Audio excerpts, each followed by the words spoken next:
I'm Victoria, and this is What Victoria Read.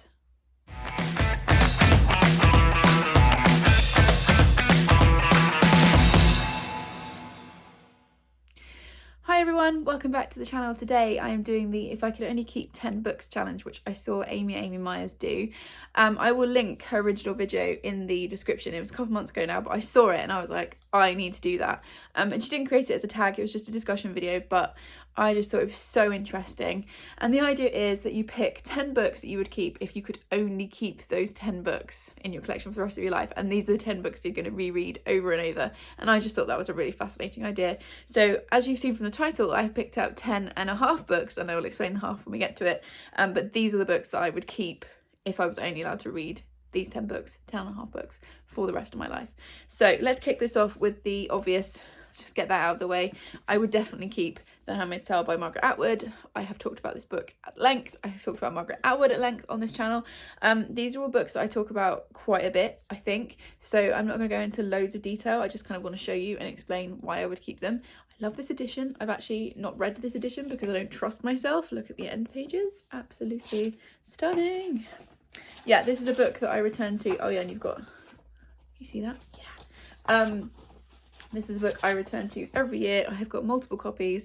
It's a book that kind of awakened my mind, broadened my horizons, and yeah, if I could only keep 10 books, this would definitely be on that list.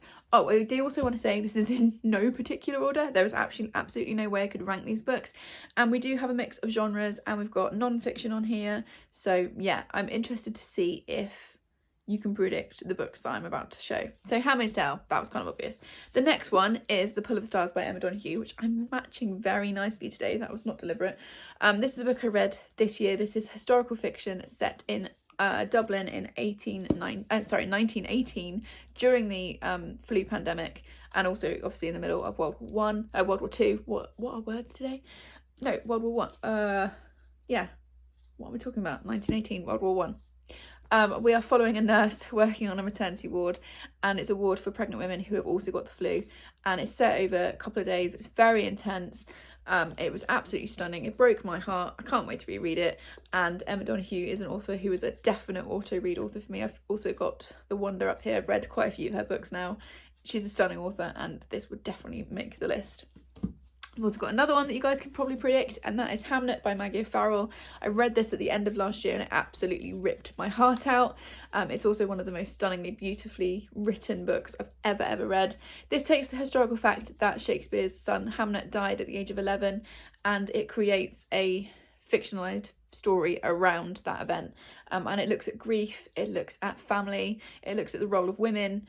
And I just thought it was absolutely beautiful, and again I can't wait to reread this one, and this is one I feel like I will come back to again and again and again, and it's also very pretty. I do have paperbacks in the stack, as you will see on the next book. So those are all quite heavy, serious books, and so to kind of balance it up, I have picked my favourite of this trilogy.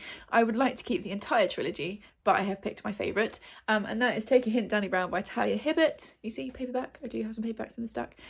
This is the second in the Brown Sisters trilogy. Danny is my favourite.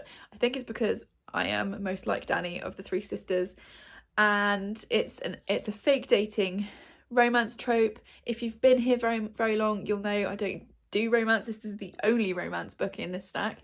But there is something about the way that Talia Hibbert writes her characters that you just cannot help but cheer for them. We've also got mental health rep in here. There's discussions around like the work-life balance. I just absolutely loved it. I was absolutely cheering for Danny and Zaf. It's been a while since I read this book, I couldn't remember his name. I was cheering for them from the beginning.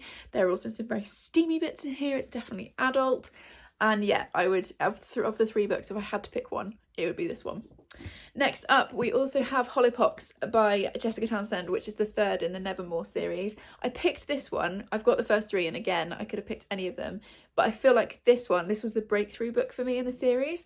The first two books I gave 4 stars, and this, I absolutely flew through it this year, loved it, gave it 5 stars, thought it was stunning, and I'm really highly anticipating the next book, which doesn't come out until next November, so you know, only a year to wait. But in this series we follow Morrigan Crow, who is a cursed child, and in the first book she is scheduled to die on her 11th birthday. Her 11th birthday comes, she gets whisked away by a stranger and taken to Nevermore, which is this magical society, and she then has to kind of prove her worth in order to be able to stay. And we're now 3 books in, so I can't say much about what happens in this one, but I just felt like Jessica Townsend's writing really leapt forward in this, and I was just swept away and I adored it. So yes, I would definitely be keeping this book. Then we're going to shift tone quite dramatically to a very serious book that I read last year, and I tabbed it, which I hardly ever do, and I also tabbed it to death, and that book is White Rage by Carol Anderson. And if you consider that from about here onwards, this is all references, so this is the actual book, you can see how much I've tabbed it. I read this last year, and as it says on the front, it's the unspoken truth of our racial divide. Carol Anderson is a Black author, and it's basically a discussion. It's looking at white rage through history and the consequences of white rage and the way it has shaped our society. And I've read things like this before, but I've never read anything that felt quite so powerful as this. And it also equipped me to have conversations over the last 18 months that I couldn't have had before, because I didn't have the vocabulary and I didn't have the examples to back up what I already felt. And I thought this was stunning. It is a little bit academic. It wouldn't necessarily be where I would suggest you start if you wanted to look at this kind of topic. But if you put the time in, as I did, it is so worth it. And it's a book I refer to a lot. It's a book I've come back to already. It's a book I'm going to come back to, I think, constantly to kind of refresh myself. But I feel like it's a really important book for me to have read. And yeah, if I was only going to keep 10 books, this was one of the first books I picked up when I was destroying my bookshelves in order to make this video. So yeah, definitely White Rage by Carol Anderson. If you haven't read it already, and if it's on your shelf to read and you haven't, I would really recommend you pick it up. You will need to put some time and effort in, but I really feel like it's time and effort that is well spent. We then have another non-fiction, which is The Five by Hallie Rubenhold, which I read this year. This was all over Booktube last year. I was probably one of the last people to read it, and my goodness, it's amazing. As you can see on the front, it's the untold lives of the women killed by Jack the Ripper, and most people know the story of Jack the Ripper, or the story, it's real life, the case of the Jack the Ripper killings, but most people have completely wrong ideas about the victims, and I definitely did. And I learned so much from this book about the women, the 5 women, and came away feeling really devastated for them. And even though, because it takes each section is one of the women, so it was Polly, Annie, Elizabeth, Catherine and Mary Jane, so each section is one of them, and it follows them from the start of their lives up to the end. And even though I knew how it was going to end in each chapter, I was still hoping that they were going to make it. And it's such a social commentary, because it's looking at how those women came to cross paths with the Ripper, the aftermath of their murders on their family and friends and society. And it does what true crime should do, which is pushing the perpetrator to the side and putting the victim front and centre. And Hallie Rubenhold is an incredible author. I still haven't read anything else by her, but I really need to. So if you've read anything else by her and can recommend me where to start, because she's written a few things, then please let me know. It was just incredible. And it also has like photographs, but not crime scene pictures. It's all like pictures of the, the few images, pictures and kind of illustrations and stuff of the women that were around at the time. And it just makes them feel like real people. So again, if you've got this in your stack to read, please pick it up. It is definitely worth it. And then we've got another non-fiction. I've got 3.5 books left, and 2 of them are non-fiction. And the next non-fiction that I would definitely keep is Know My Name by Chanel Miller. Chanel Miller was sexually assaulted by Brock Turner, and she waived her right to anonymity, that's a hard word to say, to write this book. And this is her memoir of what happened to her, what it was like to go through the court case in the States and the aftermath. And this is very hard reading. You need to make sure you are in a good place mentally before you pick this up, because she does not hold back. But she is a beautiful, beautiful writer. And again, I will read anything else that she comes out with. I don't know if she has any plans to do that, because obviously this was her writing about something that happened to her. But if she did write anything, I would definitely read it. It is very scathing look at the American so-called justice system. and it goes into her physical and mental health after this event. And yeah, it was hard to read, but again, it was worth the read. And I came away feeling angry for her, feeling grief, feeling frustrated at the system, but also being so impressed by her bravery at not only reporting what happened to her and going through that awful process, but also being able to stand up and say, this is what happened to me and this is my story. So it was incredibly powerful, and it definitely deserves to be on this list. Okay, we've got 2 left, and the last non-fiction is This Is Going to Hurt by Adam Kay. I've read this probably 3 or 4 times now. I've also read the audiobook, which I'd really recommend. Adam Kay was a junior doctor in the NHS here in the UK, which is our National Health Service, and this is his diary basically of that time. And it's one of those books I come back to a lot because it's funny, it makes you laugh out loud, it also makes me sob in places. There are a couple of stories in here where you just out of nowhere you are sobbing, and particularly after the last 18 months. This was obviously written before the pandemic, but after the last 18 months it's even more poignant, I feel like. So yes, it is. Stephen Fry on the front says painfully funny, and it is painfully funny in that it will make you laugh, but it will also break your heart. And yeah, it had to be on this list. It just had to be.